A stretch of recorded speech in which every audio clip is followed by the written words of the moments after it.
നവകേരള സദസ്സ് പത്തനംതിട്ട ജില്ലയിൽ പര്യടനം തുടരുന്നു. പത്തനംതിട്ട മാക്കാംകുന്ന് സെന്റ് സ്റ്റീഫൻ ഓഡിറ്റോറിയത്തിൽ രാവിലെ പ്രഭാത യോഗം നടക്കും. വിവിധ മേഖലകളിൽ വ്യക്തിമുദ്ര പതിപ്പിച്ച 250ഓളം പേർ പങ്കെടുക്കും. 11-ന് ജില്ലാ സ്റ്റേഡിയത്തിൽ ആറന്മുള നിയോജക മണ്ഡലത്തിന്റെ ആദ്യ സദസ്സ് നടക്കും. ശശിനാരായണൻ വാർത്തയുടെ വിശദാംശങ്ങൾ പങ്കുവെക്കും. Sasi, very good morning. കഴിഞ്ഞ ദിവസമാണ് ആലപ്പുഴ ജില്ലയിൽ നിന്നും യാത്ര പത്തനംതിട്ട ജില്ലയിലേക്ക് പ്രവേശിച്ചത്. ഇന്ന് എവിടെയൊക്കെയാണ് ഇന്ന് എല്ലാ മണ്ഡലങ്ങളും കവർ ചെയ്യുകയാണോ? എങ്ങനെയൊക്കെയാണ് കാര്യങ്ങൾ? എവിടെയാണ് പ്രഭാത യോഗങ്ങളൊക്കെ തീരുമാനിച്ചിരിക്കുന്നത്? Rajani, good morning. നവകേരള സദസ്സിന്റെ ആദ്യ സംഘം ഇന്ന് ജില്ലയിലെത്തിയിരിക്കുന്നു. ഇന്നലെ വൈകിട്ട് 7 മണിക്കാണ് മുഖ്യമന്ത്രിയും മന്ത്രിമാരും അടങ്ങുന്ന സംഘം കുറ്റൂർ ആറാട്ടുപുഴയിൽ ജില്ലയുടെ പ്രധാന പ്രവേശന കവാടമായ ആറാട്ടുപുഴയിൽ നിന്നും ജില്ലാ കളക്ടർ മാത്യു തോമസ് MLA അടക്കമുള്ള സംഘം ഇന്നലെ രാത്രി 7 മണിയോട് സ്വീകരിച്ച് യാത്ര ജില്ലയിലേക്ക് പ്രവേശിച്ചിരിക്കുന്നു. ഇന്ന് 4 മണ്ഡലങ്ങളിലാണ് ഇന്ന് നവകേരള സദസ്സ് ഉണ്ടായിരിക്കുക. ഒന്ന് പത്തനംതിട്ടയിലും, ആദ്യം പത്തനംതിട്ടയിലും, രണ്ടാമത് അടൂര്, റാന്നി, കോന്നി എന്നിങ്ങനെ വിവിധ സ്ഥലങ്ങളിലുള്ള മണ്ഡലങ്ങളിലും ഇന്ന് നവകേരള സദസ്സ് നടക്കും. ഇന്നത്തെ രാവിലത്തെ പ്രഭാത യോഗം രാവിലെ നടക്കും. അത് 9 ജില്ലയിലെ ആദ്യ പ്രഭാത യോഗം പത്തനംതിട്ടയിലെ മാക്കാംകുന്ന് സെന്റ് സ്റ്റീവൻസ് ഓഡിറ്റോറിയത്തിലാണ് നടക്കുന്നത്. തുടർന്ന് വിവിധ മേഖലകളിൽ വ്യക്തിമുദ്ര പതിപ്പിച്ച 250ഓളം പേർ ഈ യോഗത്തിൽ പങ്കെടുക്കും. 10:30 ശേഷം മുഖ്യമന്ത്രിയും മന്ത്രിമാരും മാധ്യമപ്രവർത്തകരെ ഈ നവകേരള സദസ്സിന്റെ ഭാഗമായി കാണും.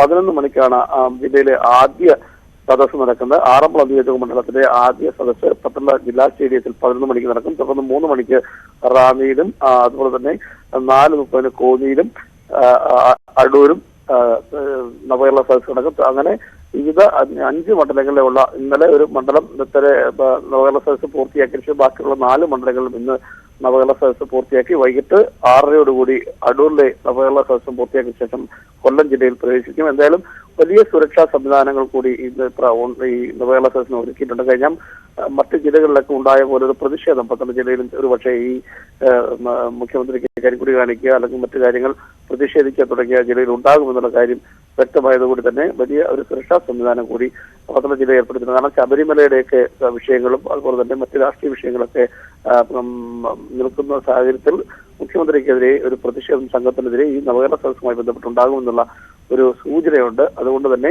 വലിയ ഒരു സുരക്ഷാ സംവിധാനത്തിലാണ് എന്തായാലും നവകേരള സദസ്സ് ജില്ലയിൽ ക്രമീകരിച്ചിട്ടുള്ളത്. നിലവിൽ രാവിലെ 8 മണി മുതൽ പരാതികൾ സ്വീകരിക്കാനുള്ള നടപടികൾ ആരംഭിക്കും. 20ഓളം കൗണ്ടറുകൾ ഓരോ സദസ്സ് നടക്കുന്ന കേന്ദ്രങ്ങളും ക്രമീകരിച്ചിട്ടുണ്ട്.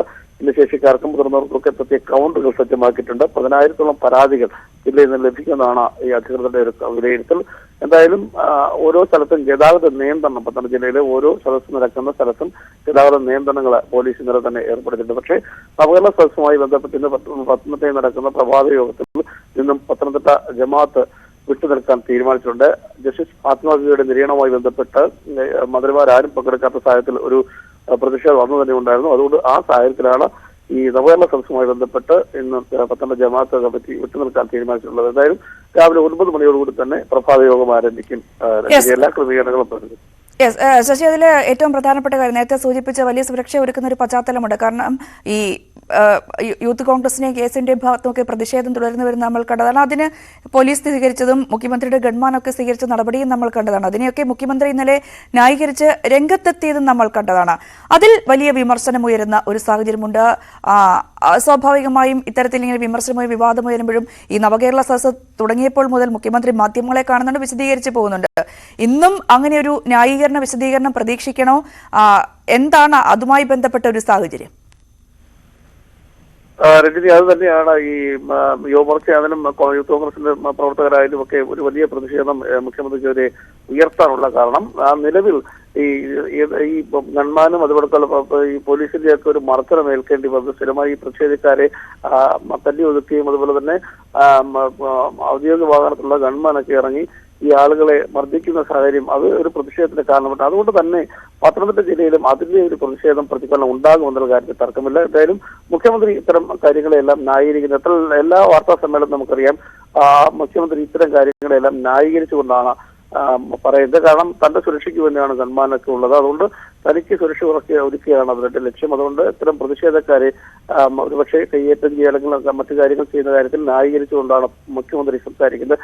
ഇതൊക്കെ ഈ പ്രവർത്തകർക്കിടയിൽ വലിയ പ്രതിഷേധത്തിന് കാരണമായിട്ടുണ്ട്. അതുകൊണ്ട് തന്നെ പത്തനംതിട്ട ജില്ലയിൽ ഇന്നലെയും ഇതുപോലെ മറ്റു ജില്ലകളിലൊക്കെ തുടർന്ന് വന്ന പ്രതിഷേധത്തിന്റെ ഭാഗമായി ഉണ്ടായ അക്രമ സംഭവങ്ങൾ വിലയിരുത്തിക്കൊണ്ട് ഒരു പ്രതിഷേധം പത്തനംതിട്ട ജില്ലയിൽ ഉണ്ടാവും എന്നുള്ള കാര്യത്തിൽ തർക്കമില്ല. ശബരിമല അടക്കമുള്ള വിഷയം കൂടി ഇതിൽ വരും എന്നുള്ള കാര്യമാണ് നമുക്ക് വ്യക്തമാകുന്നത്. യുവമോർച്ച അടക്കമുള്ള പ്രവർത്തകർ മുഖ്യമന്ത്രിക്കെതിരെ പ്രതിഷേധിക്കാൻ സാധ്യതയുണ്ട് എന്നുള്ളൊരു വിലയിരുത്തൽ കൂടി പോലീസുണ്ട്. അതിന്റെ അത്തരം ഒരു കാര്യം കണക്കിലെടുത്തുകൊണ്ടാണ് യാത്ര ഓരോ ജില്ലയിലും ഓരോ മണ്ഡലത്തിലും പ്രവേശിക്കുക. അതിന്റെ ഒരു മുൻകരുതലൊക്കെ എല്ലാ സ്ഥലത്തും പോലീസ് ഏർപ്പെടുത്തിയിട്ടുണ്ട്. ഏതായാലും നവകേരള സദസ്സിൽ ഓരോ സ്ഥലത്തിലും ഉണ്ടാകുന്ന വിവാദങ്ങൾ, ഓരോ സ്ഥലങ്ങളിലും ഉണ്ടാകുന്ന സംബന്ധിച്ചുള്ള പ്രശ്നങ്ങൾ അല്ലെങ്കിൽ അതുമായി ബന്ധപ്പെട്ടുള്ള പ്രതിഷേധങ്ങൾ ഇതെല്ലാം വിലയിരുത്തിക്കൊണ്ടാണ് ഈ നവകേരള സദസ്സിന്റെ ജില്ലയിൽ നടക്കുന്നത്. ഇന്നലെ തിരുവല്ല മണ്ഡലത്തിലെ നവകേരള സദസ്സിന്റെ ആദ്യ പ്രവർത്തനങ്ങൾ പൂർത്തിയായിട്ടപ്പോൾ മറ്റു മണ്ഡലങ്ങളിലേക്ക് ജില്ലയിലെ മറ്റു മണ്ഡലങ്ങളായ ആറന്മുള, കോന്നി, റാന്നി, അടൂർ തുടങ്ങിയ മണ്ഡലങ്ങളിലാണ് ഇന്ന് നടക്കുന്നത്. എന്തായാലും വൈകിട്ടോടുകൂടി ഈ 4 മണ്ഡലങ്ങളുടെ നവകേരള സദസ്സ് പൂർത്തിയാക്കിയതിനു ശേഷം രാത്രി 7 മണിയോടുകൂടി കൊല്ലം ജില്ലയിലേക്ക് നവകേരള സദസ്സ് പ്രവേശിക്കും. എന്തായാലും ഇന്നലെ മുഖ്യമന്ത്രിയും അതുപോലെ മന്ത്രിമാരും എല്ലാം ഇന്നലെ തന്നെ പത്തനംതിട്ട ജില്ലയിൽ ക്യാമ്പ് ചെയ്തതാണ്. പത്തനംതിട്ടയില് സ്വകാര്യ ഹോട്ടലിലും അതുപോലെ തന്നെ ഗസ്റ്റ് ഹൗസിലുമാണ് മന്ത്രിമാർ തങ്ങിയിട്ടുള്ളത്.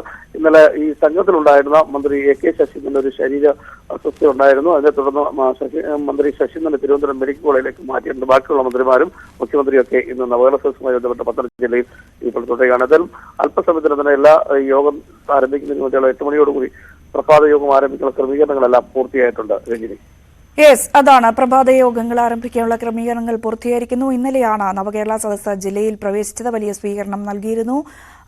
ഇന്നിപ്പോൾ ആദ്യ സദസ്സ് ആറന്മുള മണ്ഡലത്തിലാണ്. കഴിഞ്ഞ ദിവസങ്ങളുണ്ടായ വലിയ പ്രതിഷേധം, അതിനെ ന്യായീകരിച്ച് മുഖ്യമന്ത്രി രംഗത്തെത്തിയത്, അതൊക്കെ വലിയ വിവാദങ്ങൾക്കും വിമർശനങ്ങൾക്കും ഇടയാക്കിയിരുന്നു. സ്വാഭാവികമായും ഇന്ന് മുഖ്യമന്ത്രി മാധ്യമങ്ങളെ കാണുമ്പോൾ ഇതിലൊക്കെ എന്ത് മറുപടി പറയുമെന്നതും ശ്രദ്ധേയമാണ്. സച്ചിനാരായണനാണ് വാർത്തയുടെ വിശദാംശങ്ങൾ പങ്കുവച്ചത്.